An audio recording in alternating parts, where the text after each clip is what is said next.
mysterious Adena culture that built this serpent mound. It's almost 1,400 feet long. It's built as an advanced calendar to align with all solstices. It also aligns with the constellation Draco. Also, you can only determine the design from great heights, like the Nazca lines of Peru. They also built these giant mounds, so big they're mistaken for hills, and giant skeletons have been excavated inside. 7 to 8 feet skeletons. And then there's little 5 feet humans buried in a worship circle around them. This is Valley of the Giants, Virginia. Dozens of these have been found. 11 in mounds, 10 structurally like this. And there's been hundreds of these things found. How about this one in Pennsylvania in a mound? They say that there was several of these found, but I can only find evidence of this one, so I'll just cover the one. And then in 1908, near Cahokia Mound, several of these giant 7 to 8 foot skeletons were found, and then they mysteriously disappeared without a trace.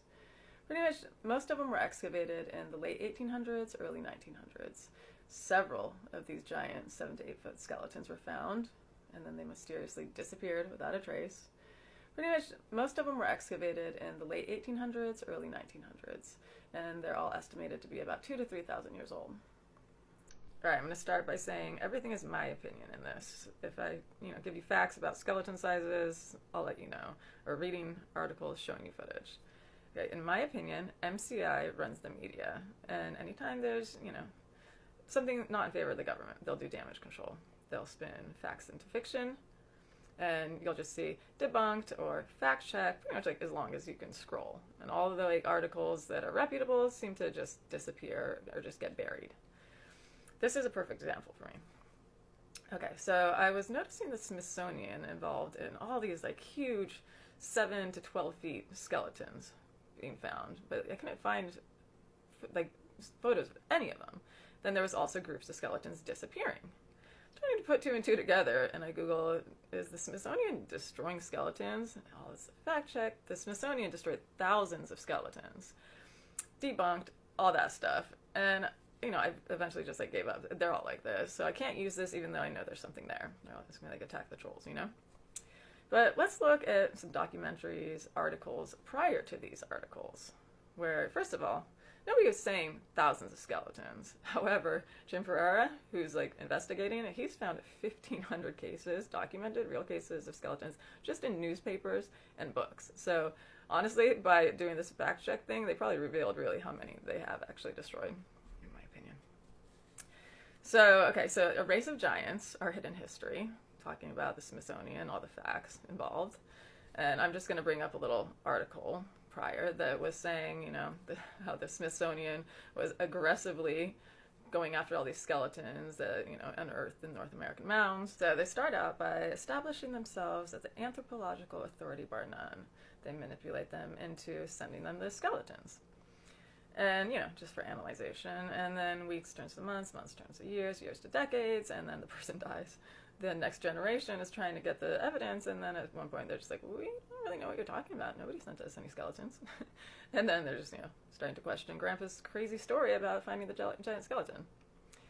So I've also noticed, I found my third article that the New York Times covered with these crazy rare findings that I'm not hearing any other person cover. So at first I was just like, oh, cool, New York Times is with it with the giants, and then by the third one, okay, this was the Peterson brothers in 1912. They found 18 giant skeletons up to 10 feet tall, I think it was 7 to 10 feet tall, with double rows of teeth on the top and bottom, some 6 fingers and 6 toes. I'll get into that in a later video more. So then I was like, okay, click, they're in on it too. They buy the story, in my opinion. They buy the story so nobody else can touch it. And then they get the story, and they don't ask any questions, they don't see the evidence, and they just print it without the evidence. There are countless ancient scriptures describing giants that lived on Earth, often sons of gods, guiding humans and whatnot. Beginning recorded history with the Anunnaki, ancient Babylonia, with Mexico, the Aztecs, the Quintamensin. They were said to build the Pyramid of Cholula, Teotihuacan, and the Aztecs said they were extinct by the gods. In Greek, the giants were children of gods, and Homer said that the giants were also extinct by the gods in Greece. And the Egyptian gods were giant in size, In Hindu, the Dietas, they were giants, children of gods. I mean, pretty much every ancient culture had them. Africa, China, Armenian, Celtic. Just Google giants in mythology and you'll get a list a mile long. In the Bible and Enoch, it's the Nephilim, who were described as red-haired giants who were cannibalistic and sexually deviant, that mated with all the women. Then the Native Americans of North America also describe the same thing. The Pachue people. They describe Setika, red-haired giants that are cannibals and mated with their women.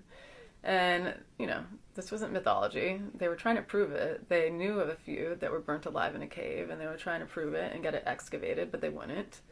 And then in 1911, men had their own agenda, gunpowder, and they found it in bat excrement. They found the giants there.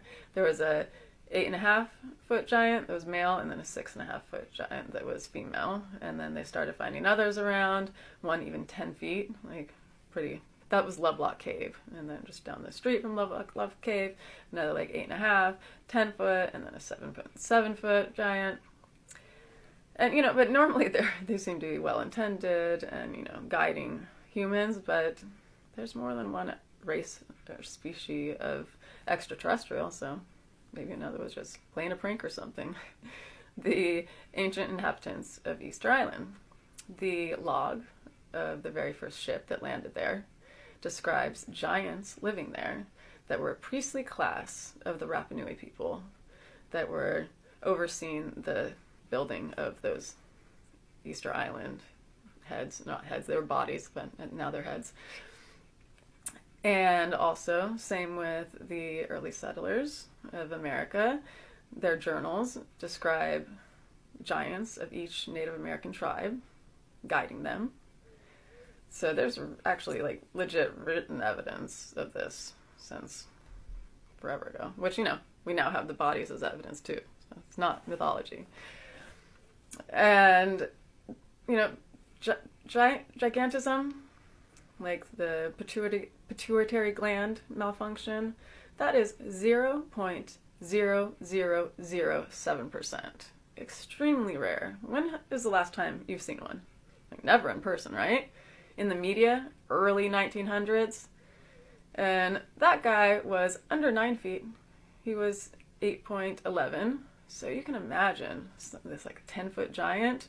And there was hundreds within the same time in the same region. This is not giganticism. This is a different kind of human being, different species. Giant skeletons have been found in an underwater cave system in Mexico, 13 feet tall, and they're not revealing the location because they think it might be looted, and they're not showing any photos of the skeleton, so I think it's more than just a looting situation. I covered the 10 to 12 feet group of giants that were found in a cave in Mexico that the New York Times did an article on, and then just the issue seemed to disappear. They didn't recover the bodies. There was never any photos. Wiki didn't recover it. It's like it never existed. And I told you about the Quintamensum. The Mayans spoke of these giants. They were over 10 feet tall. They built the Pyramid of Cholula, the largest pyramid in the world, the city of Teotihuacan, the most impressive structure in the world, and that they were flooded. Now, I didn't even find any ancient underwater cities of Mexico when I was watching all my documentaries and reading articles to find the ancient underwater ruins. I just randomly had to Google it because I knew it must be there. And under Lake Atitlan, there's the most impressive, like, beautiful structure ever, described as a pristine time capsule. They said all the buildings are completely undamaged, implying a very sudden rise of water.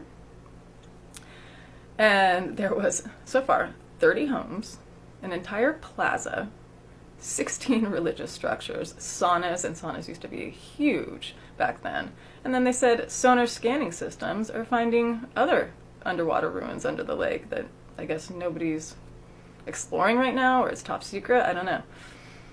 And then under the Yucatan Peninsula, divers also found Mayan relics in cave systems there.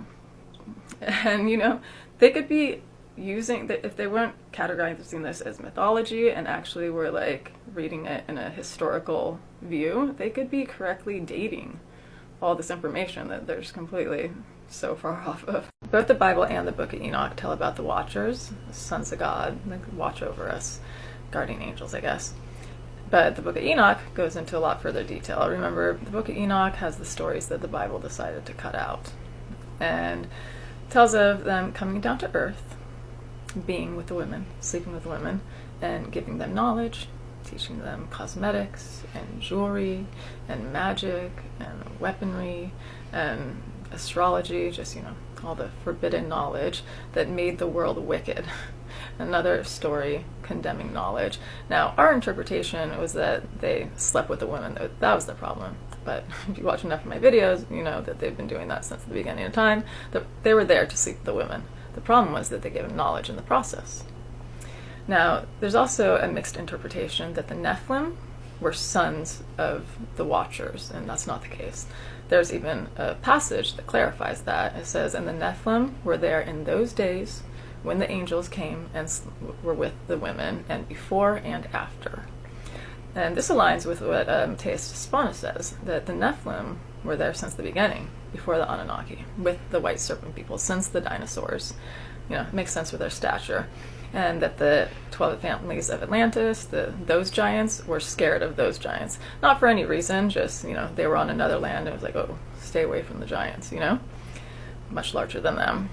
And when you hear this description in the Bible, like 400 feet, nobody measured them. There's these little 5-foot people there looking at these like 20 to 25 feet men with huge stature. Like, it just must have looked like 400 feet.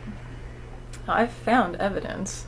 I found a 21-foot skeleton in England, and you can see a few other large ones there. And then in France, there was a 25-foot king named King Tutabukus. And his skeleton was found in a coffin, buried 18 feet deep in a field called Field of the Giants. Now, it was engraved with his name. Several people measured this human skeleton, and one of them was a surgeon. It wasn't just a bunch of whack jobs. And then all of a sudden, the skeleton turns into a mastodon. Nobody would mix up a mastodon skeleton for human remains, and why would anybody bury a mastodon in a 30-foot coffin, 18 feet in the ground, labeled as a king? It's absolutely absurd. And if that doesn't convince you, there was another incident where that was in the 1600s, 1630, and then 1703, Cotton Mathers finds several human giant teeth and leg bones. What do you think they turned into? Mastodon leg bones and mastodon teeth. How do you mix up mastodon teeth with human teeth? Nobody has teeth like human teeth. Absolutely ridiculous. And then Australian archaeologists unearthed a 17.5-foot skeleton at Uluru archaeological site, and this unearthed the whole ancient megalithic civilization. Now, when you get you can find, this is a fact, this really happened. You can find real videos on YouTube and real news, but when you put this in Google, what do you think their whole Snopes and fact check and fake news says it is? Mastodon, woolly mammoth. Anytime you see this, just know it was a real skeleton. I've explained the Elohim. They were the giants. The Watchers were Elohim. They're like giant demigods. Ashira was also described as an Elohim, giant demigod. Well, Yahweh was an Elohim as well, along with a lot of other gods in the Bible. And Genesis 1:26 even says, "Let us make mankind in our image." The earliest scriptures was a lot of this. It just got edited out. So that's why we see Yahweh as a giant all the time with this beard, just like we do in ancient Mesopotamia, just like we do in India, just like we do in Greece. And in Greece, they specifically say that Zeus, storm god, as Yahweh is also a storm god, and also in ancient Mesopotamia, it all aligns. And he got a human woman pregnant and had an illegitimate son, Hercules, just like Yahweh impregnated Eve, according to the Apocalypse of Adam, and which aligns perfectly with the Sumerian tablets again. In the oldest scriptures, Yahweh was referred to as a divine warrior who helped fight physically. He led the Israelites out of the wilderness to fight their enemies with his army of angels, which would have been the Watchers. This was pre-Watchers coming down and teaching humans knowledge and defying him. So these were physically a bunch of giants that were annihilating their enemies for them. The term Elohim, used often in the Old Testament and other texts outside of it, as in the Muslim Allah for the Lord. This is an incorrect usage, as the term is plural and means shining ones. You can find this all over the place, from ancient Mesopotamia to the Egyptian Book of the Dead, Buddhism, Hinduism, Jainism, the predominant East, all the way to this day and age. There's reports of this. And why this is, the Sumerian tablets tell us that the Anunnaki ground up the gold, absorb it into the air, it protects their skin, helps them absorb sun. They also use it for their planet to shield radiation. And you can see proof of this under the Pyramid of Quetzalcoatl. This chamber found just covered in gold dust. Even the gold balls in it had the gold dust on it. And this is the same pyramid that another hidden chamber had a bunch of mercury, which is what UFOs fly on, and the government will actually admit that now. You can find these shining ones in ancient Ireland 5,300 years ago. They were the Tuatha, or also referred to as the Tuatha Anu, because they're ancestors of the Anunnaki. They're described as giants with shining skin. And they built Newgrange, and that's a huge stone structure, and you'll find these similar stories of these giants building these stone structures all around the world, like everywhere. And in the Bible, there's a lot of angels with gold skin. There's also a lot of giants, the Gibborim, or the also giant demigods. The angels from Ezekiel's chariot, angel Jophiel, Gabriel the angel, the whore Babylon herself. There's a ton that are either described as having gold skin or gleaming in bronze, stuff like that in the Bible. And the Havmusus, the Paiute, is a Native American tribe. They describe the Havmusus as being in humanoid form with gold skin, gold shining skin, and big black eyes, who carry weapons that are long silver tubes that shoot out lightning that can kill a man on contact, which is obviously a plasma weapon. And there's even reports of this, in Mount Shasta recently, entities in human form coming through the wall and having this shining skin.